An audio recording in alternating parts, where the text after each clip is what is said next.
এই গরমে দই বড়া খেতে কার না ভালো লাগে। আর এইভাবে দই বড়া বানিয়ে আমি অনেক প্রশংসা পেয়েছি।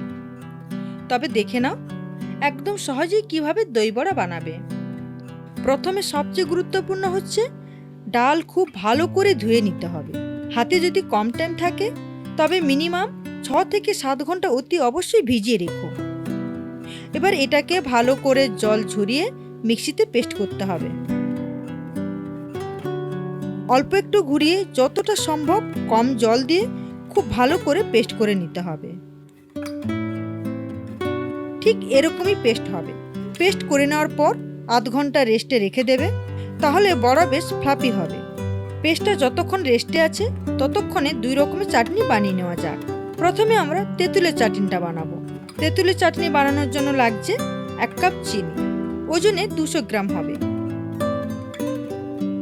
আঁচটা একদমই লোতে রাখবে, আর দেখবে চিনিটা আস্তে আস্তে গলতে শুরু করছে। চিনিটা যখন একদম গলে যাবে তখন দিয়ে দাও সামান্য জল। পুরোটা মিশে যাওয়া পর্যন্ত অপেক্ষা করো। তারপর 2 টেবিল চামচ এরকমই কালো তেঁতুল নেবে, সেটাকে ভালো করে জলে গুলে নিতে হবে। তারপর এটাকে একটা ছাঁকুনির সাহায্যে ছেঁকে এর মধ্যে দিয়ে দাও। এরপর লাগবে চাট মশলা, 1 চা চামচ চাট মশলা, 1 চা চামচ লঙ্কার গুঁড়ো, আর স্বাদ মতো রেগুলার নুন দেবে যদি না তেঁতুলে নুন থাকে। এবার এটাকে ফোটাবো যতক্ষণ না একটু গাঢ় হচ্ছে। ঠিক এরকমই গাঢ় হওয়ার পর ঠান্ডা হতে রেখে দেবে। এবার ধনেপাতা চাটনিটা বানিয়ে নেওয়া যাক। আমাদের লাগছে ধনেপাতা, 3টে কাঁচা লঙ্কা, অল্প একটু আদা, হাফ চা চামচ তেঁতুল, 1 চা চামচ বিট নুন, 1 চা চামচ চিনি। এরপর লাগবে চাট মশলা, 1 চা চামচ চাট মশলা, আর অল্প একটু জল দিয়ে ভালো করে পেস্ট করে নেবে।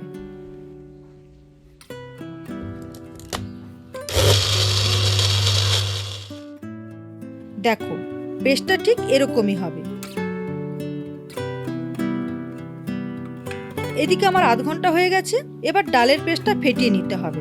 তোমরা ডালটা একদিকেই ফেটাবে, তাহলে বড়া ভালো ফুলবে। আর এটা 7 থেকে 10 মিনিট ফেটাতে হবে। এটা ভালোভাবে ফেটানো হয়েছে কিনা বোঝার জন্য জলে অল্প একটু অংশ দিয়ে দেখবে ভেসে উঠেছে কিনা। যদি তা হয় তবে ভালোভাবে ফেটানো হয়েছে। এরপর লাগবে পরিমাণ মতো নুন, হাফ চা চামচ গোটা জিরে, হাফ চা চামচ গোটা মৌরি। এটাকে একটু ভালো করে মিশিয়ে নাও। এবার আমরা বড়াটা ভাজবো। তার জন্য প্রথমে কড়াই হালকা তেল গরম করে নিতে হবে। তেল গরম হয়েছে কিনা বোঝার জন্য অল্প একটু ব্যাটার দিয়ে দেখবে, যদি এরকম তেল টেনে নেয় তার মানে গরম হয়ে গেছে। এবার গরম তেলে অল্প অল্প ব্যাটার দিয়ে দাও। ব্যাটারটা ছাড়ার সুবিধার জন্য মাঝে মাঝে জলে হাত ভিজিয়ে নিতে পারো। এবার এই বড়াগুলোর উপর চামচ দিয়ে এইভাবে তেল দিয়ে দাও, এতে তাপ সমানভাবে ছড়াবে। তারপর একটু ভাজা ভাজা হয়ে গেলে বড়াগুলো উল্টে দেবে।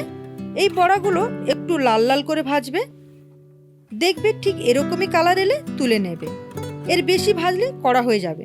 একইভাবে বাকি বড়াগুলো ভেজে নেবে। এবার এই বড়াগুলোকে জলে ভিজিয়ে রাখতে হবে। আর জলের ফ্লেভারটা বাড়ানোর জন্য লাগবে একটা প্যানে অল্প সাদা তেল, 2টো শুকনো লঙ্কা, 1 চা চামচ কালো সর্ষে, 1 চা চামচ গোটা জিরে, কয়েকটা কারি পাতা। 1 মিনিটের মতো নাড়াচাড়া করে জলে দিয়ে দিও। এরপর লাগবে 1 টেবিল চামচ নুন, 2 টেবিল চামচ চিনি। একটু ভালো করে মিশিয়ে নেবে। এবার এটাকে মোটামুটি 30 মিনিটের মতো ভিজিয়ে রাখবে। এরপর একটা স্পেশাল মশলা বানাবো। 1 টেবিল চামচ গোটা ধনে, 1 টেবিল চামচ গোটা জিরে, 1 টেবিল চামচ গোটা মৌরি, হাফ টেবিল চামচ গোটা গোলমরিচ। 1 থেকে 2 মিনিট নাড়াচাড়া করতে হবে। 1 থেকে 2 মিনিটের পর ওভেন বন্ধ করে 1 টেবিল চামচ বিট নুন দিতে হবে। এরপর এটাকে ঠান্ডা করে মিহি পেস্ট করে নেবে। এবার একটা পাত্রে 400 গ্রাম টক দই নেবে। আর লাগবে 1 চা চামচ বিট নুন, 4 টেবিল চামচ চিনি। এবার এটাকে ভালো করে ফেটিয়ে নাও।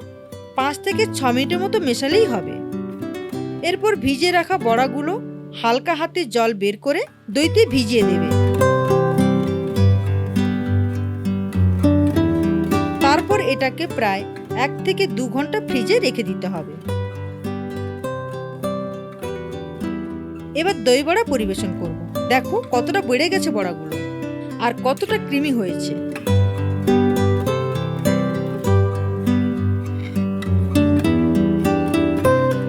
এরপর যে ধনেপাতা চাটনিটা বানিয়েছিলাম সেটা দেব।